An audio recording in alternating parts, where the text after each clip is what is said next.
하나님 감사합니다. 오늘 이렇게 무더운 날씨 속에서도 하나님 하루를 잘 감당하게 하시고 또 이 저녁에 말씀을 배우고 익히는 자리 가운데로 나올 수 있도록 상황과 환경 여건을 열어주시니 감사합니다. 오늘 이 저녁에 이 말씀을 통해서 우리가 다시금 예수님이 가신 그 길을 따라 걷는 제자의 길을 발견하게 도와주시고 또한 하나님께서 우리의 삶을 어떻게 계획하시고 이끌어 가시는지 말씀 속에서 발견할 수 있는 이 시간 되게 인도해 주옵소서. 함께 하실 것을 믿고 의지합니다. 예수님의 이름으로 기도합니다. 아멘. 네, 오늘은 여덟 번째 시간이고요. 9장 30절부터 10장 31절까지 이렇게 나왔습니다. 어, 잘들 따라오고 계신가요? 이제 중반을 지나서 이제 점점 이제 반환점 돌았죠. 한 13강, 14강 하면 많이 하는 것 같아요. 13강. 그래서 앞으로 오늘 포함 여섯 번 많으면 다섯 번, 여섯 번 정도 남은 것 같습니다. 조금만 더 우리 힘을 내서 갔으면 좋겠고요. 9장 30절로 37절 두 번째 순환 예고와 제도 부분을 같이 한번 읽겠습니다. 30절 시작. 예수님 일행이 거기서 나와서 갈릴레아를 거쳐서 지나가고 있었다. 그러나 예수님은 아무한테도 알려지기를 바라지 않으셨다. 제 아들에게 이렇게 가르치며 말씀하고 계셨기 때문이다. 인자가 사람들 손에 넘겨지고 사람들은 그를 죽일 것입니다. 그러나 인자는 죽었다가 3일이 지나면 살아 일어날 것입니다. 그러나 제자들은 그 말씀을 알아듣지 못하고 있었다. 그런데도 그들은 예수님께 여쭈어 보기를 두려워하고 있었다. 아멘. 마가는 예수님이 산 아래에서 귀신을 내쫓으신 후에 제자들과 함께 그곳으로부터 나와서 갈릴레아를 거쳐 지나가고 있다는 정보를 줍니다. 갈릴레아는 줄곧 예수님이 초기 사역을 진행해 온 곳인데요. 앞에 제가 1장 9절, 14절, 16절, 28절, 39절, 3장 7절, 7장 31절에서도 갈릴리가 언급이 된 바 있습니다. 근데 이제 9장 30절이 갈릴레아 마지막 등장하는 부분이에요. 이 이후로는 갈릴레아가 나오지 않습니다. 아, 14장 28절에서 마지막 한 번 더 나오는데 그게 언제냐면 예수님이 부활하신 후에 갈릴레아로 오실 거라고 하는 그 말씀이 나오는 딱 거기 한 번 더. 그리고 15장 41절에 이렇게 한 번 더 두 번 나옵니다. 이로써 갈릴레아를 거쳐서 지나가고 있었다는 묘사는 이후 내러티브에서 예수님이 활동하시는 무대가 변화하고 있음을 암시한다고 볼 수 있습니다. 근데 흥미로운 것은 예수님이 아무한테도 알려지기를 바라지 않으셨대요. 그러나 예수님은 제자들이 자신의 정체를 바로 알고 또 그들의 닫혀진 눈이 뜨이며 그들의 시력이 회복되어서 예수님을 바로 볼 수 있기를 간절히 원하셨습니다. 그러한 이유로 두 번째 순환 예고의 말씀을 주시는데 31절에 인자가 사람들 손에 넘겨지고 사람들은 그를 죽일 것입니다. 그러나 인자는 죽었다가 3일 지나면 살아날 것입니다. 라고 하는데요. 예수님은 두 번째 가르치시며 말씀하고 계셨습니다. 그래서 앞서 베드로의 신앙 고백이라고 부르는 우리가 흔히 잘 알고 있는 말씀 속에서 주는 그리스도이십니다라고 대답한 이후에 그때로부터 비로소 예수님이 드러내어 자기의 일에 대해서 말씀하셨죠. 그 첫 번째 순환 예고가 빌립보 가이사랴에서 있었고요. 두 번째 순환 예고는 지금 갈릴레아를 지나가는 과정에서 주셨습니다. 여기서 보면 두 번째 가르치시며 말씀하고 계셨다는 그 표현의 시제가 미완료 과거 시제입니다. 헬라어로.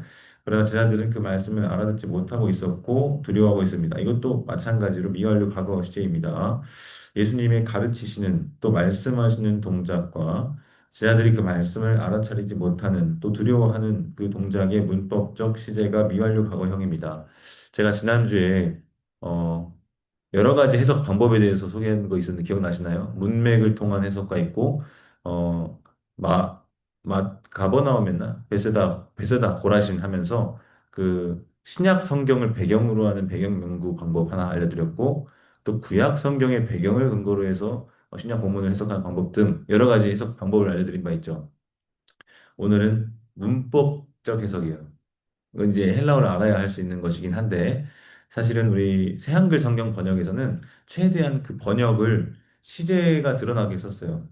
현재 시제면 현재 시제형으로 썼어요. 그러니까 읽었을 때 약간 어색해요. 말씀하셨다 이렇게 과거형으로 써야 될 것 같은데 말씀하신다 이렇게 번역해놨단 말이에요. 그건 뭘 드러낸 거예요? 그 문법적 시제가 현재 시제라고 하는 것을 드러내 보여주는 거거든요.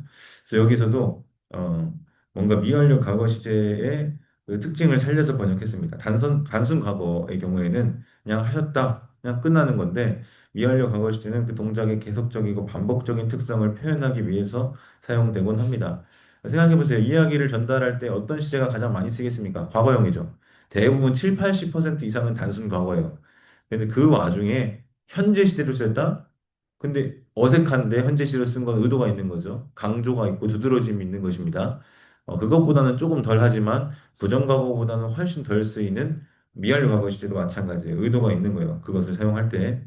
따라서 예수님이 가르치시고 말씀하시는 그 모습, 또 그럼에도 불구하고 제자들이 알아차리지 못하고 있는 모습은 의도적으로 대조가 되는데요. 마치 앞서 베드로와 예수님의 대결 장면을 다시 보는 것만 같습니다. 창과 방패의 대결과 같이 과연 결과는 어떻게 되겠습니까? 네, 이렇게 써봤고요. 그다음에 이쪽으로 넘어가서 33절부터 우리 37절까지 읽겠습니다. 시작.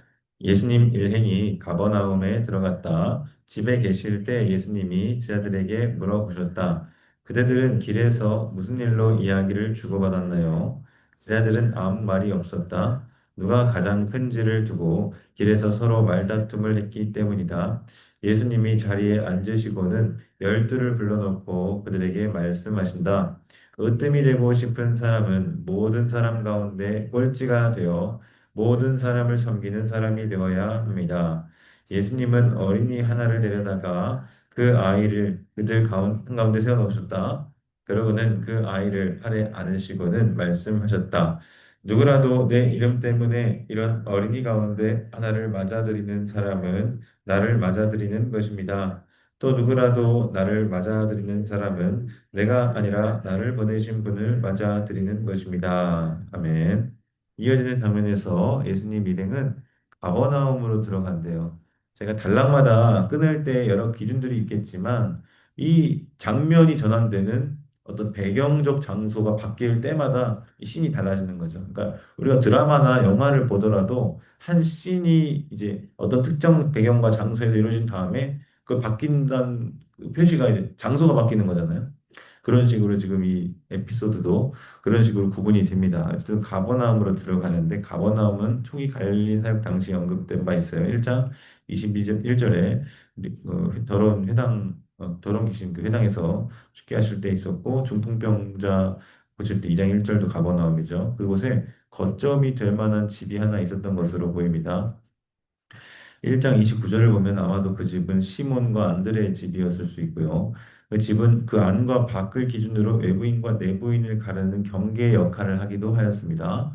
3장 20절부터 35절까지의 말씀에서 그러한 점을 제가 설명드린 바 있었죠. 바깥에 서 있는 누구? 예수님의 가족들이 신족들이 왔는데 바깥에 서 있고 예수님과 함께 있던 그 둘러앉은 자들 누가 내 형제고 자매고 어머니냐 이렇게 물었던 질문을 기억하실 겁니다. 누가 예수님이 참된 가족이냐 했을 때 혈연을 중심으로 한 가족이 아니라 하나님의 뜻대로 행하는 자라고 하는 새로운 가족을 규정을 하는 것을 우리가 봤죠. 듣기를 두려워하였던 제자들 대신에 예수님이 도리어 제자들에게 물어보십니다. 그대들은 길에서 무슨 일로 이야기를 주고받았나요? 여기서 길에서를 제가 칠해놨습니다. 길에서. 앞으로 8장부터 10장 52절까지 길이라고 하는 주제가 총 6번 정도 반복될 겁니다. 길. 그런가 하면 우리가 4장부터 8장까지는 뭘 타고 다녔어요? 자꾸? 배 타고 다녔어요. 배. 4장부터 8장까지 4장의 그 해변가에서 배를 띄워다가 조금 떨어지신 채로 말씀의 씨앗을 뿌리는 가르침의 장면을 기억하실 겁니다. 그 이후로 계속 배 여행을 통해서 이곳저곳으로 다니는 이야기를 우리가 봤어요. 그때 배 여행 이야기가 6번에 걸쳐 나옵니다.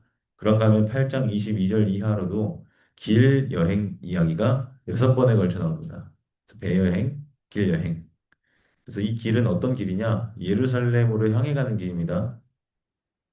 점점 가고 있는 거예요. 예루살렘으로. 그래서 순환 예고가 그 예루살렘으로 향해 가는 여정 중에 3번 언급됩니다. 제가 이 8장 22절부터 10장 52절까지가 마가복음의 몸통에 해당하는 부분이라고 말씀을 드렸는데 기억하세요? 예. 1막, 2막, 3막 이렇게 구분을 한다면 1장부터 8장까지, 그다음에 8장 22절부터 10장 52절까지, 그다음에 11장부터 이제 예루살렘에서 벌어지는 일들을 다루고 있는데요. 1막, 2막, 3막이라고 했을 때 2막이 몸통 부분에 해당하고 그 2막에 해당하는 부분은 예루살렘으로 올라가는 길이며 그 이막의 시작과 끝에 동일하게 시각장애인을 고치시는 이야기가 있다 했습니다. 기억나시죠?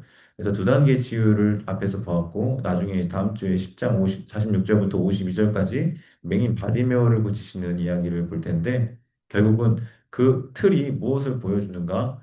제자들, 보지 못하는 것 같은 몰 이해를 보여주는 제자들에게 그들의 시력을 회복시켜 주시는 그런 주제가 이 몸통 부분, 이막의 중심 주제다 할 수 있는 거죠. 근데 거기에서 또 서브 플롯으로 길 이야기가 나오는 거고 예루살렘으로 향해 가시는 예수님의 그 목적에 대해서 길에서 예수님이 여러분을 가르쳐 주시는 모습을 봅니다. 그래서 그대들은 길에서 무슨 일로 이야기를 주고받았나요? 라는 33절의 질문 이후에 모르고 묻지 않으시고 알고 물어본다는 것을 우리가 기억해야 돼요. 제자들은 아무 말도 없었다라는 보도 후에 내레이터가 일러주기를 누가 가장 큰지를 두고 길에서 서로 말다툼을 했기 때문이라고 이유를 덧붙여 줍니다. 말다툼을 한 누가 가장 큰지, 누가 가장 큰지를 왜 이야기하는가? 결국은 예루살렘에 입성하면 예수님은 메시아로서 왕으로 입성할 것이고 예수님이 왕의 자리에 앉으면 누가 그 왕의 1등 공신, 뭐 개국 공신 뭐 이렇게 해서 상을 누가 더 크게 받을 것이냐, 누가 영의정, 좌의정, 우의정 할 것이냐 이런 것들을 미리부터 좀 이야기를 해놓고 있었나 보죠. 여하튼 예수님은 열두를 놓고 으뜸과 꼴찌에 대한 가르침을 주십니다. 모든 사람을 섬기는 사람 그가 으뜸이 된다 하십니다. 그들은 서로가 크다고 주장하고 높은 자리를 차지하고자 하였는데 그 길에서 예수님은 새로운 길을 말씀하십니다. 꼴찌가 으뜸이다. 으뜸되고자 한다면 모든 사람을 섬기는 사람이 되어야 한다고 말이죠. 그리고는 어린이 하나를 그들 한가운데 세워두고 안으시고는 말씀하십니다. 누구라도 내 이름 때문에 이런 어린이 가운데 하나를 맞아들이는 사람은 나를 맞아들이는 것입니다. 누구라도 나를 맞아들이는 사람은 내가 아니라 나를 보내신 분을 맞아들이는 것입니다. 어린아이와 예수님 자신을 동일시하시죠. 또한 예수님 자신과 예수님을 보내신 분, 곧 하나님 아버지를 동일시하십니다. A는 B와 같다, B는 C와 같다. 그럼 A는 C와 같다. 이로써 어린아이를 맞아들이는 것은 A, 그것은 예수님을 맞아들이는 것일 뿐만 아니라 B, 그를 보내신 분 하나님 아버지를 맞아들이는 것과 같다. C. 그래서 A와 B와 C가 하나와 같이 여겨진다라고 하는 말씀을 줍니다. 어린아이는 헬라어로 파이디온이에요. 그래서 파이디온 선교의 이름이 왜 파이디온이냐? 어린이들을 대상으로 하는 사역이기 때문에 파이디온입니다. 마가복음에서는 이 파이디온이 12번 나타나는데요. 5장 기억나세요? 회당장 야이로의 이야기와 혈루증 걸린 여인 이야기가 그 A, B, A 다시 그러니까 샌드위치처럼 같이 병행돼서 나오는 것을 보았었고요. 7장에서는 수로보니게 여인의 이야기를 우리가 봤습니다. 그리고 나서 이제 9장에서 나오는 건데요. 어, 야이로의 딸도 파이디온이에요. 스로보니게 여인의 딸도 파이디온이에요. 그리고 산 아래에서 마주하였던 변화산 사건 이후에 내려왔을 때 나머지 제자들이 귀신을 못 쫓아내가지고 고전하고 있었잖아요. 그래서 예수님이 내려오셔가지고 언제까지 내가 참으리요 하면서 이 믿음이 없는 세대야 하면서 책망하시고 기도 외에는 이런 류가 나갈 수 없다라고 하는 가르침을 주셨던 장면에서 그 아이도 파이디온이에요. 그러니까 이게 벌써 세 번째 파이디온이 있었고 그들의 문제를 예수님이 맞아주셨고 해결해 주셨다라고 하는 것을 앞서 우리가 살펴보았습니다. 만약 제자들이 예수님이 걸어가신 그 길을 따라 걷는다면 세상 사람들의 눈에 보기에 꼴찌 같아 보이는 파이디온들을 맞아들이고 섬기는 사람이 되어야 하겠죠. 제 아들이 길에서 토론한 것은 아마도 자기가 뭘 했고 또 얼마나 많은 수고와 헌신을 하였고 선을 행하며 열매를 거두었는지 등등에 대한 이야기를 나누었을 수 있습니다. 만약에 그러한 방식으로 예수님께서 이제 예루살렘에 입성하셔서 왕이 되신 나라에 서열을 매긴다고 하면 어린아이는 어디에 속하겠습니까? 아무런 공로가 없죠. 한 게 없어요, 어린아이는. 가장 말제입니다. 꼴찌예요. 그래서 가장 마지막 자리에 위치한 사람은 그보다 윗사람들의 지중을 들고 수발을 들어야 하겠죠. 그것이 일반적인 세상의 방식입니다. 근데 그러한 나라는 세상 나라와 하등 다를 바가 없어요.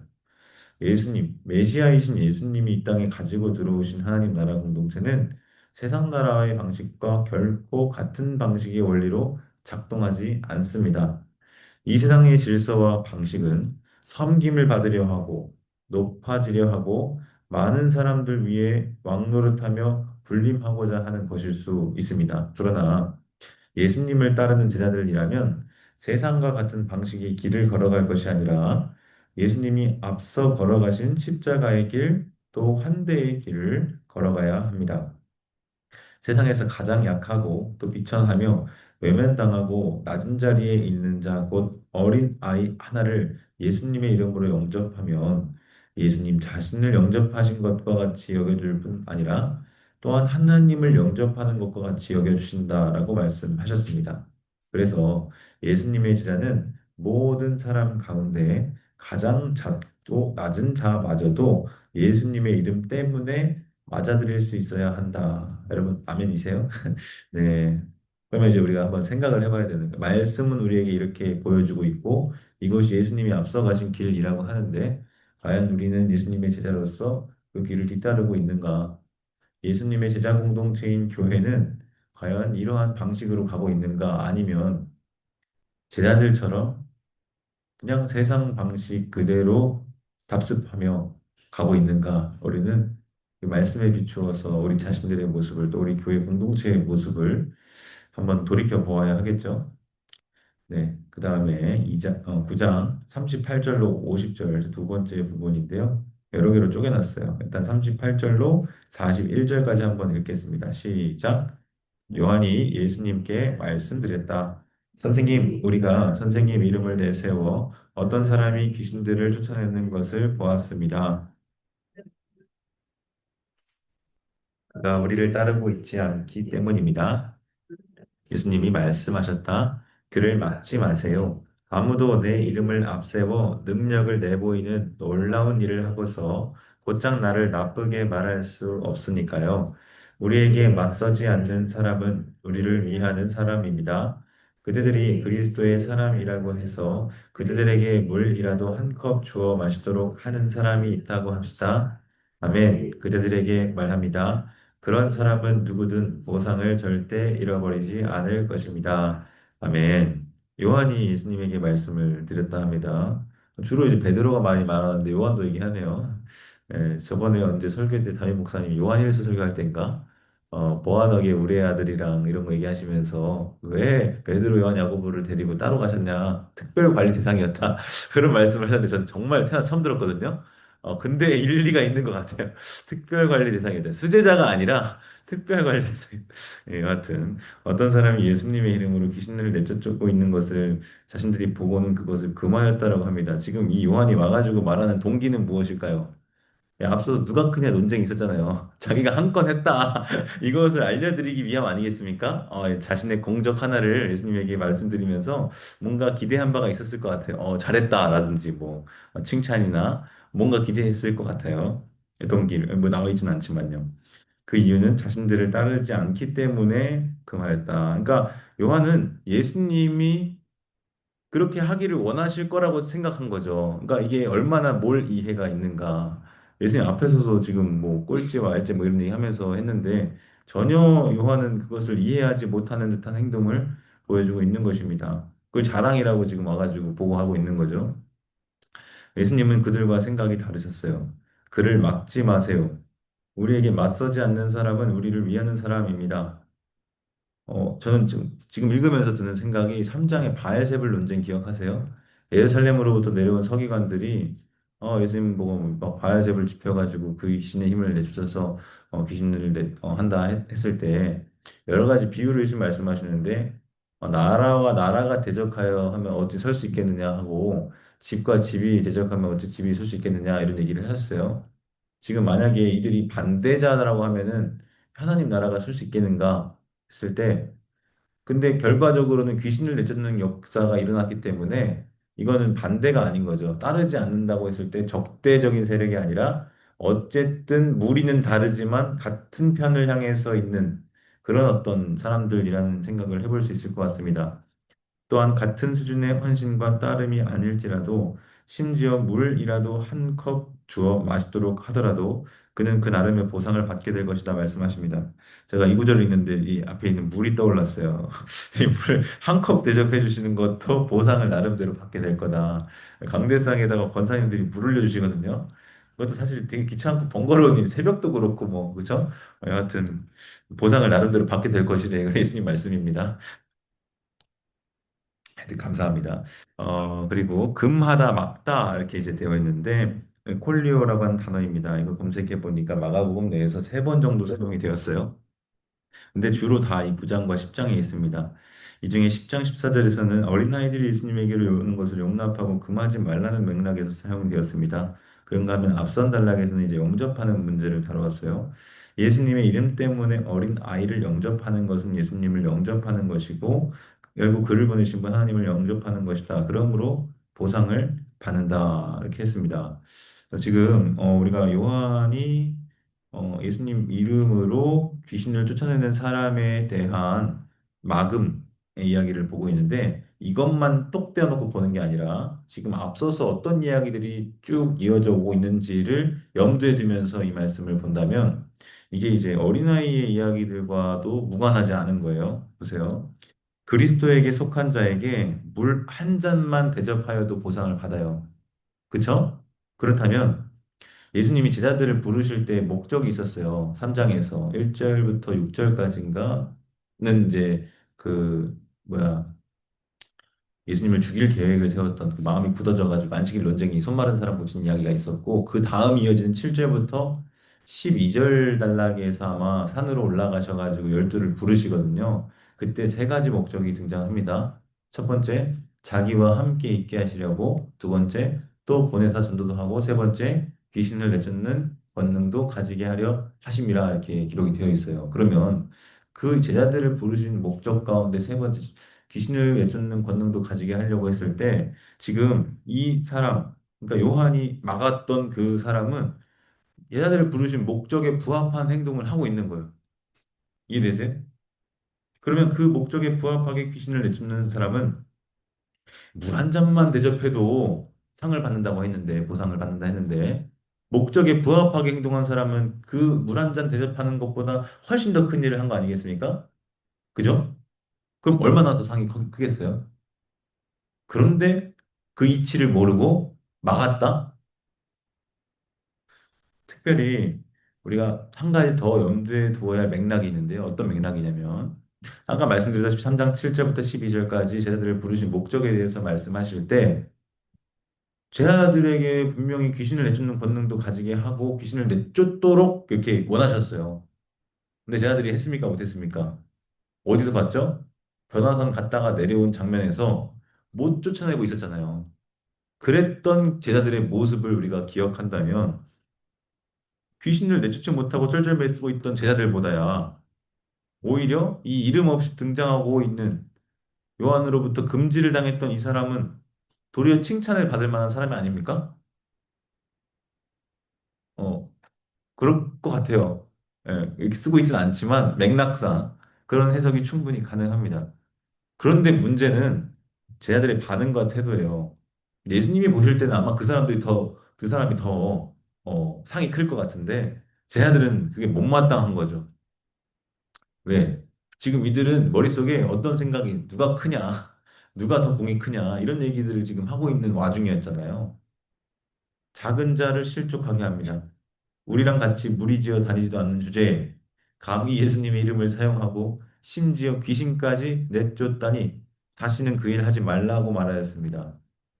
예수님의 이름을 앞세워 능력을 내보이는 놀라운 일을 하는 사람을 영접하는 것도 예수님을 영접하는 것이고 결국 그를 보내신 분 하나님 아버지를 영접하는 것입니다. 왜? 어린아이 하나도 그렇게 하면 하는 거라고 했는데 어린아이보다 더 큰데 이 사람은? 더 큰 일을 한 거잖아. 제자의 목적에 부합한 일을 한 더 큰 사람을 영접하면 더 큰, 예수님, 더 큰 하나님 아버지를 영접하는 것과 마찬가지인데, 거꾸로 하고 있는 거죠. 그러면 어떻게 되는 거예요? 이거 역으로도 적용되는 거예요. 그를 거절하고 막는 것은 예수님을 거절하고 막는 것이며, 결국 그를 보내신 자 하나님 아버지를 거절하고 막는 것이 될 수 있다. 이게 문맥적 해석입니다. 문맥. 그러니까 한 단락만 놓고 보는 게 아니라 이 단락의 앞선 내용들을 바탕으로 이 해당 본문을 이해하는 해석. 이거는 원어를 봐야 되는 게 아니에요. 여러분들도 충분히 하실 수 있습니다. 어쩌면 저 같은 목사보다 여러분들이 더 기도하고 더 훌륭한 해석과 통찰을 가지실 수 있어요. 저는 모두 여러분들이 저보다 훌륭한 신학자들이 되시기를 바랍니다. 여하튼 어, 예수님이 가장 작고 연약한 어린아이까지 받아들이고 영접하며 환대하셨듯이 예수님의 제자는 그 이름으로 행하는 자에 대해 거절하고 금할 것이 아니라 받아들이고 맞아들이고 환대해야 합니다. 하나님은 그리스도의 이름으로 행하는 사람에게 물이라도 한 컵 주어 마시도록 하는 자를 결코 잊지 않으시고 보상하시는 분이십니다. 그렇다면 그 이상의 일들을 하는 사람에게 그 이상의 일을 하는 사람은 더 큰 보상을 받지 않겠습니까? 쓰진 않았지만. 자, 이어지는 42절부터 50절까지 읽겠습니다. 시작. 나를 믿는 이 작은 사람들 가운데 하나를 죄의 유혹에 걸려 넘어지게 하는 사람이 있다고 합시다. 그런 사람은 나귀가 돌리는 아주 큰 방앗간 맷돌을 자기 목에 매단 채 바다에 던져주는 것이 오히려 낫습니다. 그대의 손이 그들을 죄의 유혹에 걸려 넘어지게 하면 그 손을 잘라내세요. 손 하나 없이 생명에 들어가는 것이 두 손 다 가지고 지옥에 곧 꺼지지 않는 불에 들어가는 것보다 낫습니다. 그대의 발이 그대를 죄의 유혹에 걸려 넘어지게 하면 그 발을 잘라내세요. 발 하나 없이 생명에 들어가는 것이 두 발 다 가지고 지옥에 던져지는 것보다 낫습니다. 그대의 눈이 그대를 죄의 유혹에 걸려 넘어지게 하면 그 눈을 빼버리세요. 눈 하나로 하나님 나라에 들어가는 것이 두 눈 다 가지고 지옥에 던져지는 것보다 낫습니다. 거기서는 그들을 갉아먹고 사는 벌레가 끝까지 죽지 않고 불도 꺼지지 않습니다. 모두가 소금으로 절이듯 불로 절여질 것이기 때문입니다. 소금은 좋은 것입니다. 그러나 소금이 소금 맛을 잃게 되면 무슨 수로 그들이 소금 맛을 되살려 내겠어요? 그들들 자신 안에 소금을 지니고 서로 평화롭게 지내십시오. 아멘. 해설을 하기 전에 자 44절, 46절 뭐가 보이십니까? 왜 이게 없을까요? 그럼 없는데 왜 이거를 44절, 46절을 박아놨을까요? 자, 이거에 대해서 제가 사본에 대한 이야기를 한 적이 있었는데 이제 이걸 본문 비평 혹은 원문 복원학이라고 합니다. 어, 텍스투스 레케투스라고 하는 헬라어 비평본이 있어요. 그건 이제 에라스무스 시절에 르네상스 시절에 인문주의자들이 나름대로 사본들을 바탕으로 형성한 비평본입니다. 그래서 가장 어떤 것이 원래 기록되었을 원문에 가까운가를 따져보는 게 원문 복원학 혹은 사본학, 본문 비평 이렇게 이제 부르거든요. 이제 44절, 46절에서 왜 우리가 가진 거에서 빠져 있냐 했을 때 그것의 그 증거가 약하다. 아마도 후대의 것일 수 있고 원래의 신약 성경에 없었을 가능성이 높다라고 하는 판단이 있어서 없음으로 뺀 거예요. 그럼 아예 빼버리지 왜 그러냐? 절수가 안 맞아요. 약 11세기인가 정확하게 기억나는 스테파노스라고 하는 인쇄업자가 장과 절이 원래 없었거든요. 몇 장 몇 절 이게 없는데 천년 이후에 그게 붙은 거예요. 편의상 찾기 편하게. 그럼 그 이후로 나오는 모든 신학자들의 작업들은 장과 절, 그 당시 기준으로 되어 있었거든요. 특별히 킹 제임스 버전이 이제 영국 국교회 안에서 통용되는 문서다 보니까, 번역 성경이다 보니까 엄청 파급력이 컸거든요. 근데 그 비평본이 이제 사실은 지금으로서 봤을 때는 좀 후진 거죠. 그래서 이제 학문이 발전하고 연구의 성과들이 쌓임에 따라서 점점 더 원래 것을 찾아가는데 고도로 발전하게 됩니다. 기술들이. 그러면서 계속 발전하면서 최신의 것들로 반영하다 보니 근데 또 이미 축적된 많은 성경 구절들, 연구 자료들이 있을 때 그 기준으로 다 됐었거든요. 그럼 혼란이 생기잖아요. 절수가 안 맞으면. 그래서 기존의 것들을 그대로 보존하되 최신의 연구 성과들을 반영해서 성경 본문들을 조금씩 이제 하게 된 거죠. 그런 이유로 없음이라는 게 생겨나게 되었습니다. 그래서 어떤 사본에는 이러이러한 구절이 있다. 성경 각주 이제 한쪽에 보시면 있는 성경이 좋은 성경이요.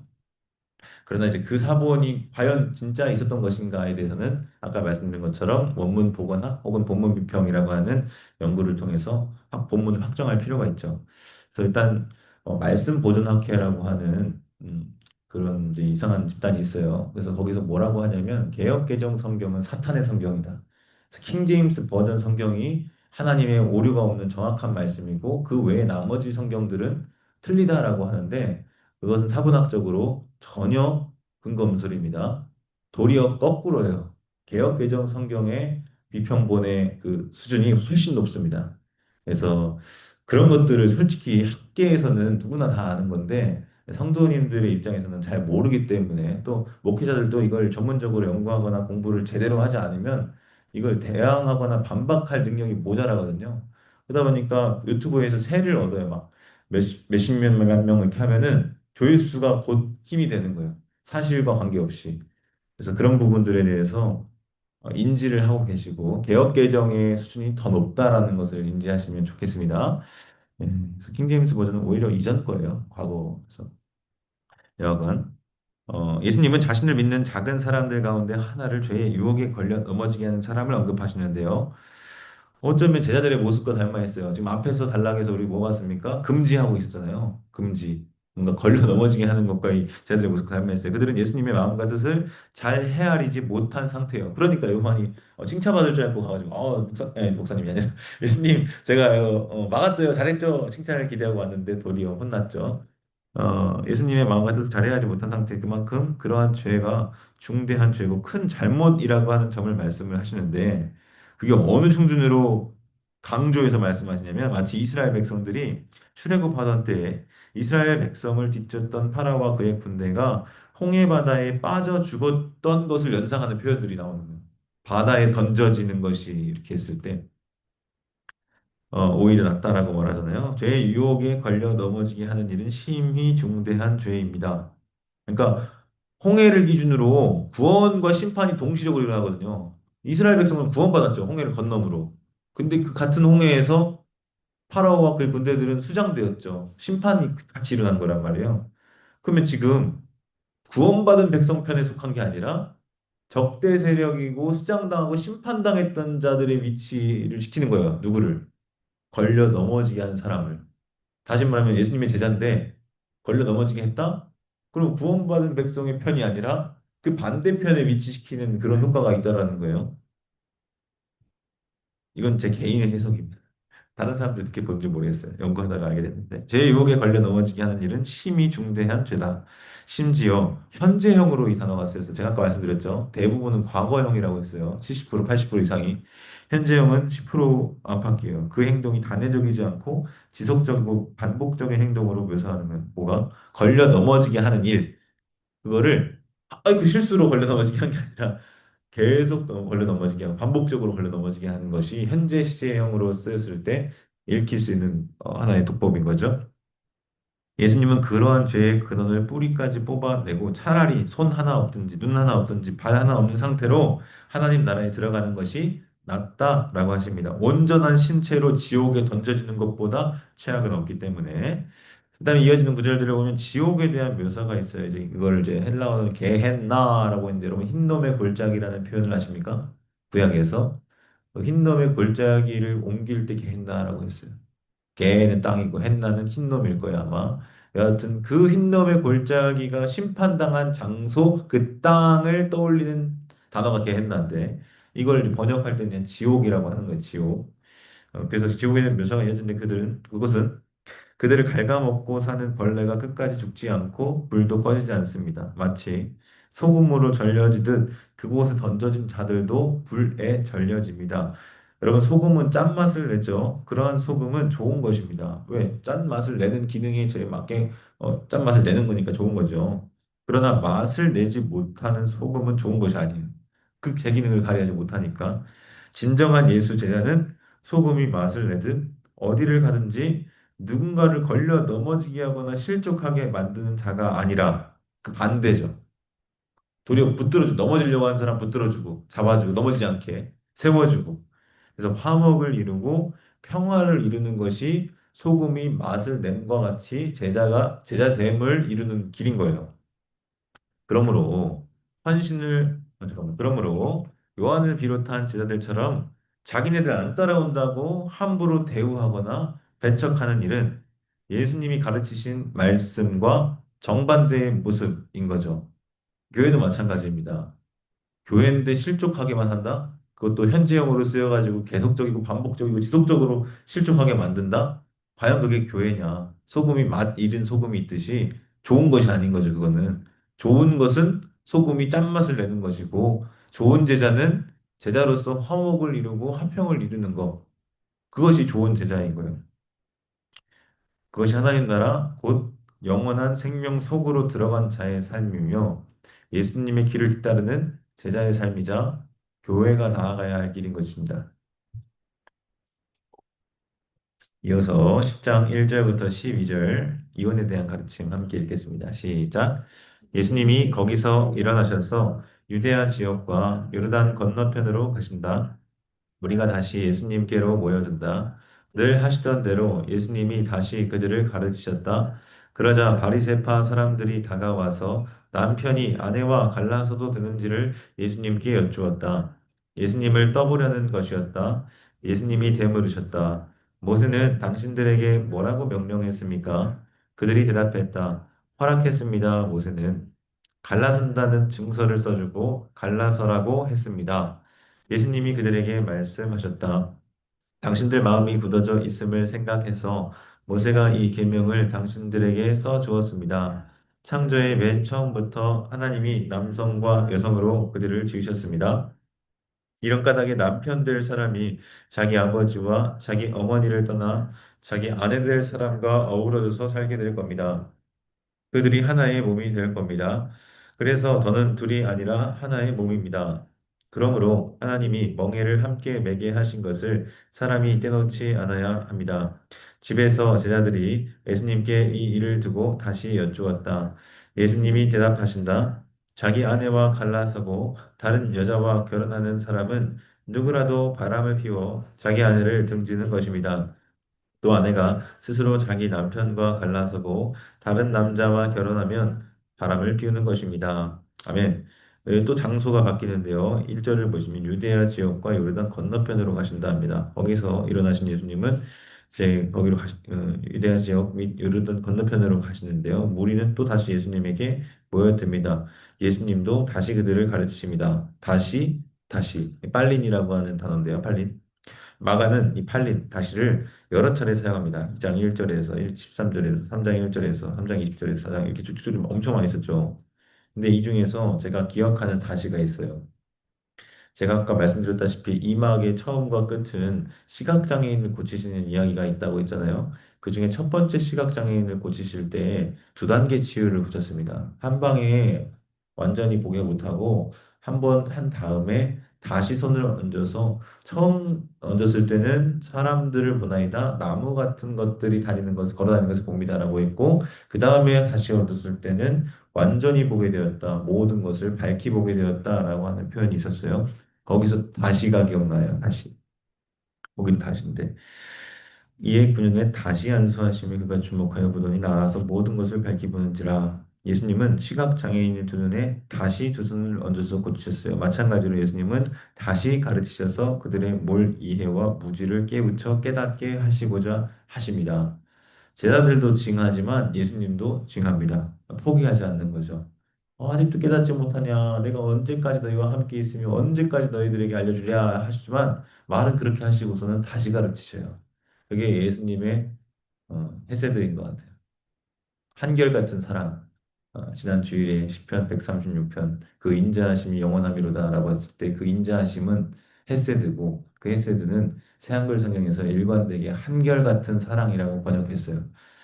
그게 예수님에게도 드러나는 것 같아요. 바리새파 사람들이 다가와서 예수님께 이혼 문제로 여쭙니다. 그러나 그 동기는 예수님을 떠보려는 것이에요. 이러면 이 질문이 의도가 불순하죠. 왜? 떠보려는 것이니까. 이는 앞달나게 다루었던 걸려 넘어지게 하는 문제와도 연결됩니다. 왜? 떠보려고 한 거잖아요. 스칸달리조 동사가 있고. 예. 그 동사 말고 스캔들 아시죠? 스캔들. 그거의 어근이 스칸달론입니다. 스칸달론. 걸림돌, 걸려지게 하는 것, 방해물, 장애물. 예수님이 베드로의 신앙 고백 이후에 너 나를 걸려 넘어지게 하는 자로다 이렇게 얘기하신 바 있었거든요. 그러니까 하나님의 일을 하려고 하는데 사람의 일을 자꾸 얘기하니까 걸려 넘어지게 하는 거죠. 예수님은 고난받는 메시아의 길을 가야 되는데 멱살 잡으면서 그 길 가지 마시라고 당신은 그런 길을 가면 안 된다고 이제 막는 거잖아요. 스칸달리 존, 스칸달론입니다. 여기서 지금 떠봐요. 걸려 넘어지게 하느니 그 손이나 발이나 눈을 제거하고 하나님 나라에 들어가는 일이 낫다라고 하셨잖아요. 그런데 이들은 그렇지가 않아요. 그러면 두 눈으로, 두 손으로, 두 발로 어디 갑니까? 지옥 가죠. 바다에 던져지게 생겼어요.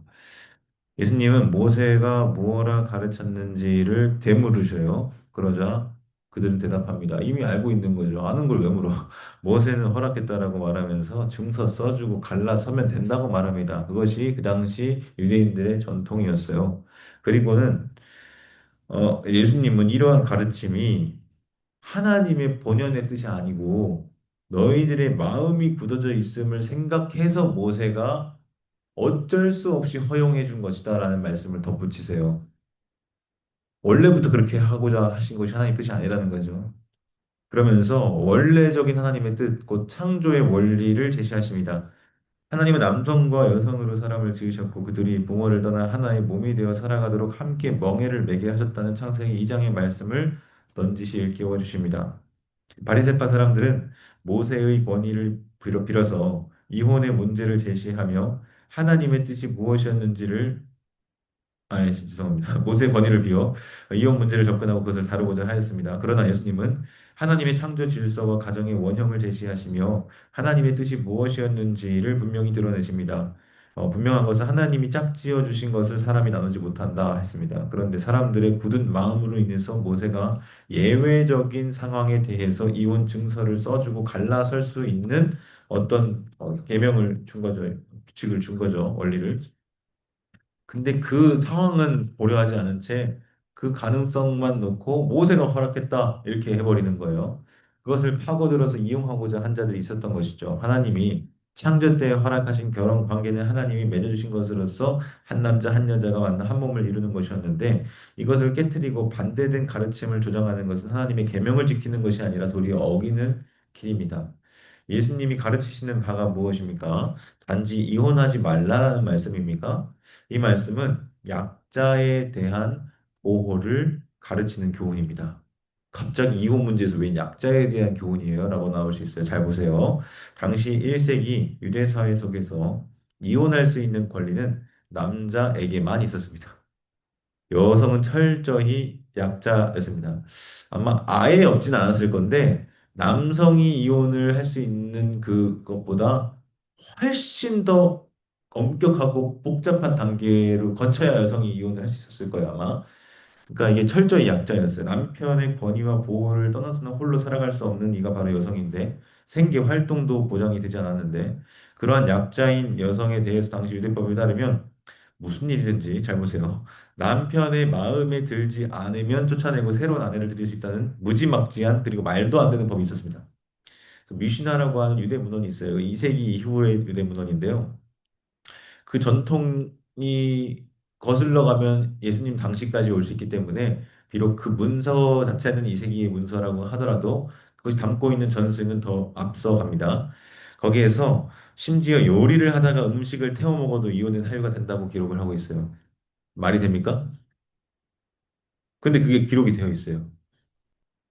남편에게는 이혼이 무척 간단하고 쉬웠습니다. 어떻게? 직접 그 이혼 증서를 쓰고 날짜를 적고 두 증인을 세워다가 서명만 하면 그 증서가 효력이 있었대요.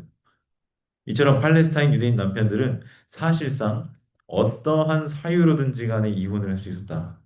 권리를 가질 뿐만 아니라 그 조항을 오용 내지 남용할 수 있는 여지도 있었습니다. 이러한 사회 속에서 여인들은 철저히 약자였어요. 그러므로 지금 예수님이 이혼을 금지하시는 가르침은 바로 그러한 약자들을 보호하기 위한 것으로 이해할 수 있습니다. 자, 제가 해석 방법 여러 가지 말씀드렸는데 여기 상당히 더 알려드립니다. 유대 배경 문헌을 활용한 해석이에요. 자, 아까 제가 베세다야 고라시나 해서 마태복음과 누가복음에 있는 정보를 활용해서 마가복음의 그 베세다를 이해했죠.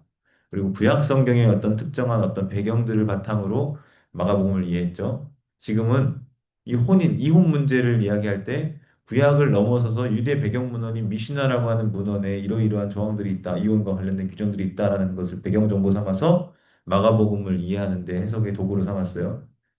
그러니까 유대 문헌도 알면 도움이 된다.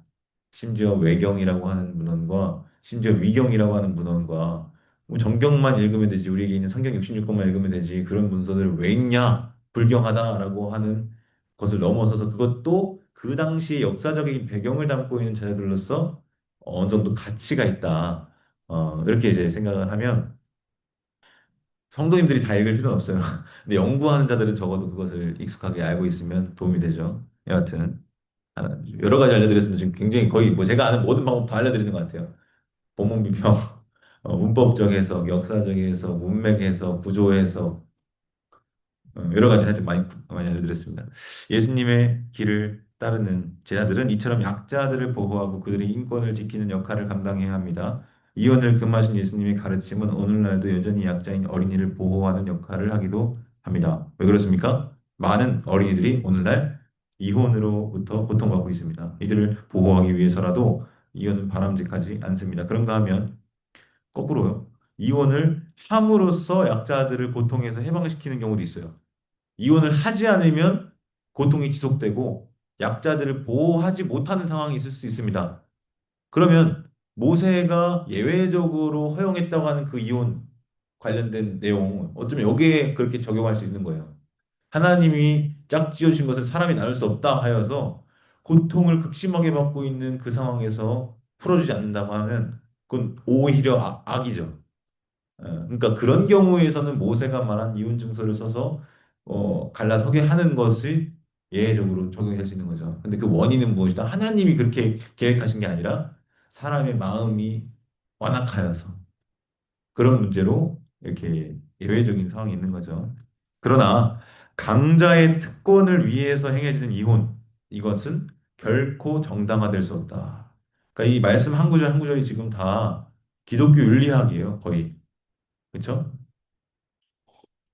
오늘날의 가정에 대한 질서와 원리가 얼마나 많이 무너져 있습니까? 적어도 우리 교회 안에서는 이러한 가르침, 성경의 원리들을 잘 알고 이해하고 우리의 것 삼아 적용해야겠죠?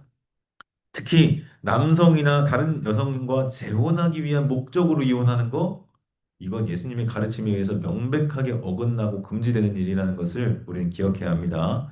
그래서 약자에 대한 보호, 이것이 바로 하나님의 명령이자 예수님의 가르침이다. 단지 결혼과 이혼의 문제만이 아니라 우리의 삶 속에서 만나는 약자들을 이와 같은 예수님의 가르침과 정신으로 환대하고 보호하고 세워주는 자들이 바로 예수님의 제자이고 교회다. 네 번째 10장 13절로 31절 여기서 이제 세 가지가 나옵니다. 하나님 나라에 들어감 첫 번째, 영생을 누림 두 번째, 구원을 받음 세 가지. 이 세 가지가 한 단락 안에 나오는 구절은 유일합니다. 같이 13절부터 읽어볼까요? 15절, 16절까지 시작. 사람들이 어린이들을 예수님께 데려오고 있었다. 예수님이 어루만져 주시도록 하려는 것이었다. 그런데 제자들은 그 사람들을 꾸짖었다. 예수님이 보시고는 몹시 화를 내셨다. 그리고 제자들에게 말씀하셨다. 어린이들이 나한테 오도록 그냥 두세요. 막지 마세요. 하나님 나라는 이런 사람들의 것이니까요. 아멘. 그들에게 말합니다. 하나님 나라를 어린이처럼 받아들이지 않는 사람은 누구라도 그리로 절대 들어가지 못할 것입니다. 그러고는 어린이들을 안아주시고 그들에게 두 손을 얹어 복을 빌어 주셨다. 아멘. 사람들이 어린이들을 예수님께 데려왔는데요. 왜 데려왔을까? 아마도 축복을 바라고 데려왔겠죠. 그 당시 어린이들의 생존율이 상당히 낮았습니다. 아까 축복 받으면 장수할 것으로 기대하는 그런 마음들이 있지 않겠습니까? 그런데 제자들이 막아섭니다. 그리고 꾸짖습니다. 예수님은 맞아들이려 하셨는데 막습니다. 아까 똑같죠? 요한이 반대했잖아, 금했잖아요. 근데 예수님은 왜 그마냐? 우리를 반대하지 않는 자는 우리를 위한 자다 말씀하셨잖아요. 그러니까 지금 계속해서 보여요. 예수님의 길과 제자들의 길이 어긋나는 것을 보여주는 겁니다. 그래서 예수님은 어떻게 해요? 몹시 화를 내셨대요. 예수님 화내시는 장면이 드물거든요. 몹시 화를 냈대요, 심지어. 그냥 두세요. 막지 마세요. 약간 화를 내셨겠죠. 소리를 좀 텐션을 높게 했을 것 같습니다. 꾸짖은 제자들이 도리어 꾸짖음을 당했다. 제자들이 꾸짖었거든요. 데려오지 말라고. 근데 예수님한테 도리어 그들이 꾸짖음을 당하는 그런 모습을 봅니다. 어디서 우리 봤죠? 베드로. 에피티마오 동사 얘기했잖아요. 항변하면서 예수님 역사를 붙들고 그런 말씀 마세요. 그랬더니 예수님이 도리어 꾸짖으면서 사탄아 내 뒤로 물러가라 하시는 그 장면 대결이잖아요. 에피티마 꾸짖다 꾸짖다. 여기서도 제자들이 꾸짖었는데 꾸짖음을 당하는 그런 느낌을 듭니다. 자, 화를 내다라는 단어가 있는데 마가복음에 세 번 쓰여요. 10장, 14장. 열 제자는 언제 화를 내는가 보면은 어 10장 41절에 야고보와 요한이 자신들을 제치고 좌편으로 저편 차지할 그 사실을 나머지 열 제자가 알게 되었어요. 그랬더니 어떻게 분노해요. 왜 분노했을까요? 선수를 빼앗겠다 이거예요. 자기들이 먼저 가서 해야 되는데 그렇게 보면 요한은 진짜 그 내심 마음이 있었던 것 같죠? 야고보와 요한이 좌의정 우의정 가서 말한 거 보니까 그 우리와 함께 앉지 않는 자가 기신을 쫓는 거 봤을 때 내가 막았다고 예수님한테 가서 보고한 건 자기 공적을 지금 하나씩 하나씩 늘려가고 있는 거 아니겠어요? 포인트 따려고. 또한 양육은 여인이 자신의 옥합을 깨뜨려 이거 좀 불경한 말일 수도 있는데 하여튼 복음서가 그렇게 기록되어 있어요. 제가 사도들을 까내리는 게 아니라 예수님에게 부어드렸을 때 가난한 사람에게 주어야 더 좋았을 걸 하면서 화를 내요. 아니, 지 것도 아닌데 왜 그거 가지고 화를 내? 예, 근데 아마도 그게 돈깨 맡은 자로서 그 돈에 대한 약간 탐심이 반영된 표현이었습니다. 예수님이 화를 내시는 종류와는 전혀 다른 상황이죠. 자신들의 이득과 자신들의 어떤 이해타산에 따라서 그렇게 화를 낸 거예요. 그러나 예수님은 어느 때에 화를 냈는가? 자신을 위해서가 아니에요. 약한 자를 위하실 때, 또 약한 자를 환영하는 일을 막아설 때 화를 내신 거예요. 그래서 우리도 예수님도 화를 내셨으니까 우리도 화내지 하는데 언제 화를 내냐? 자기를 위할 때 화를 내는 건 예수님이 내신 방식이 아니고 타인을 위한 약자들을 위한 그때 화를 내는 건 진정 예수님의 길이다 이렇게 얘기할 수도 있겠습니다. 그래서 화를 내야 될 때 안 내는 것도 미덕이라고 말할 수는 없어요. 진정 분노해야 될 때는 해야 하는 거죠. 또한 그 사람들을 꾸짖은 제자들을 향해서 예수님은 엄히 경고하셨습니다. 이는 마치 예수님께서 바람과 바다를 잔잔하게 하시던 때와 유사합니다. 지금 제가 기록하는 모든 내용들은 참고 자료가 없어요. 그냥 성경만 읽고 쓴 거예요. 그러니까 제가 느낌대로 그래서 믿거나 말거나 일 수 있는데 그냥 제 머릿속에 떠올랐습니다. 바람과 바다를 잠잠하라 고요하라 하셨듯이 지금 그 길을 막아서는 그들을 향해서 잠잠하라 고요하라 하시는 것 같아요. 그리고 사탄아 내 뒤로 물러가라 하시던 그 꾸짖는 때와 같아요. 하나님의 일을 생각하지 않고 도리어 사람의 일을 생각하는구나. 근데 맥락이 같죠. 하나님의 일을 생각하지 않고 사람의 일을 생각하는 거잖아요. 그 화낸 것들도 보면 다 앞에서 사람의 일을 생각하면서 화낸 거잖아요. 하나님을 위해서가 아니라 누가 누구를 꾸짖고 있는가? 정작 꾸짖음을 당해야 할 자는 어린이들을 예수님께로 데려온 자들이 아니라 그들을 막아서고 오지 못하게 만든 제자들이다. 예수님은 하나님 나라가 이런 사람들의 것이라고 선언합니다. 그러면서 어린아이처럼 하나님 나라를 받아들이지 않는 사람들은 누구라도 그리로 절대로 들어가지 못할 것이라고 말씀하십니다. 그리고는 어린이들을 부모들의 원대로 안아주시고 두 손을 얹어서 복을 빌어 주셨습니다. 아이들은 2000년 전 유대 사회 속에서 어떤 삶을 살았겠습니까? 전적으로 부모에게 의존하여 살아갈 수밖에 없는 존재가 어린 아이들입니다. 만에 하나 부모 없이 고아로 살아가야 한다면 생존할 수 있는 방법은 몇 없습니다. 그래서 구약에서 객과 고아와 과부를 얘기할 때 사실은 고아가 있잖아요. 고아. 과부도 마찬가지. 아까 여성의 지위와 인권에 대해서 얘기했는데 거의 동급이라는 거죠. 이방인들처럼. 생존이 안 돼요. 구걸하든지 노예가 되든지 자발적으로 노예가 되기로 하는 사람들도 많았대요. 왜? 노예가 되면 최소한 밥은 주거든요. 그래서 그 뭐야 누가복음 15장 탕자의 비유에 보면은 품꾼들도 풍족하게 먹는데 나는 여기서 쥐려 죽는구나 하잖아요. 그러니까 노예여도 거기서 품꾼으로서 싹 받고 밥 먹고 풍족하게 살 수 있는 경우도 있는 거죠. 그러니까 그냥 고아로서 버려져 있는 것보다 어느 누군가의 자발적으로 노예가 돼서 들어가면 최소한 끼니는 해결할 수 있는 삶을 사니까 그런 경우가 많았다 합니다.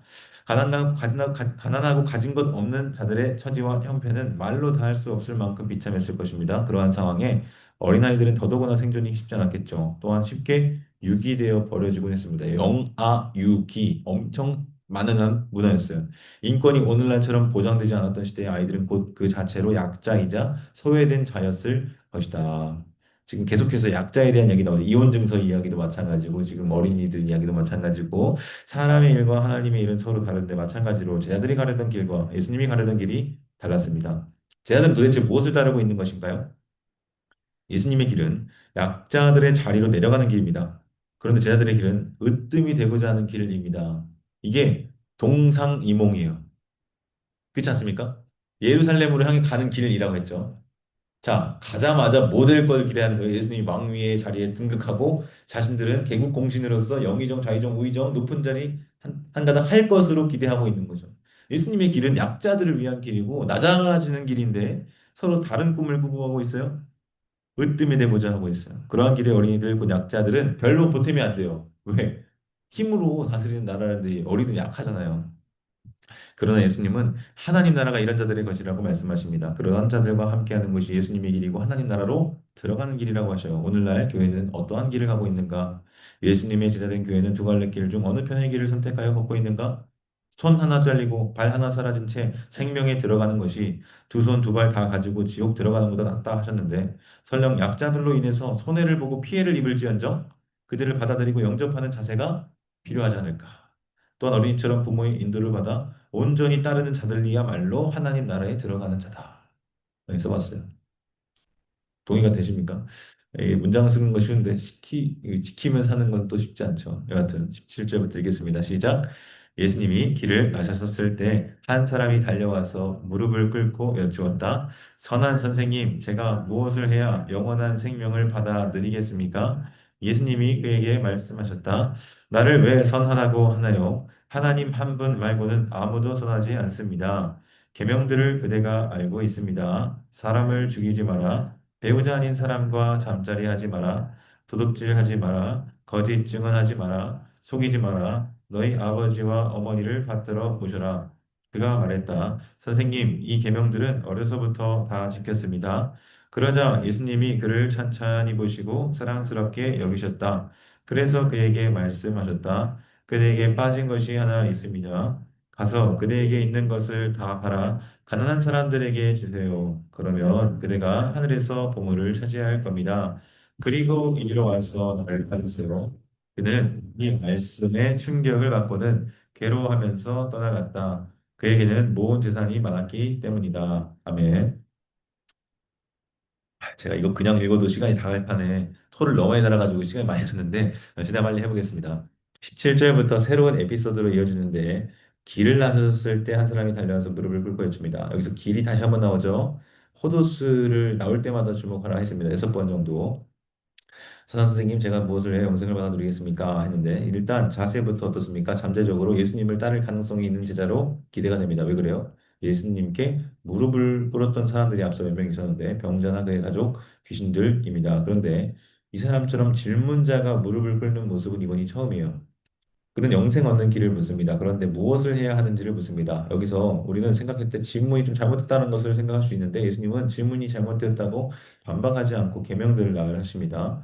그러니까 일정 부분은 또 동의를 하시는 것 같기도 하고요. 십계명의 두 번째 부분인 이웃 사랑과 관련된 계명들고 사회적인 계명들을 제시하셨습니다. 이 사람은 이미 계명들을 다 알고 있는데요. 그래서 6부터 10계명 그리고 5계명 약간 순서가 바뀌어 있죠. 그래서 이건 질문을 던져볼 필요가 있습니다. 왜 5계명을 맨 앞에 안 두고 맨 뒤에 뒀을까? 그래서 이런 질문을 가지고 참고 서적들을 보면 거기서 답을 찾을 수도 있고 없을 수도 있고 그렇습니다. 여하튼 저는 참고 서적을 안 봤기 때문에 답을 못 찾았어요. 혼자는 이 계명들은 어려서부터 다 지켰습니다라고 대답했습니다. 사실 이 대답은 결코 쉬운 일이 아닙니다. 그렇죠. 어렸을 때부터 이 계명들을 다 지키면 와 대단하다라고 해줘야 되고요. 그래서인지 예수님은 그를 사랑스럽게 여기고 고안할 점을 지적해 주셨습니다. 그대에게 빠진 게 하나 있습니다. 가서 그대에게 있는 것을 다 팔아 가난한 사람들에게 주세요. 그러면 그대가 하늘에서 보물을 차지할 것입니다. 그리고 이리로 와서 나를 따르세요. 상당히 부담스러운 말씀입니다. 재산이 많지 않아도 부담스럽고 쉽지 않은 일인데 심지어 이 사람은 재물이 많았다 합니다. 그래서 충격을 받고 괴로워하며 떠나갔습니다. 이 사람이 예수님을 따르는 길에 섰을까요?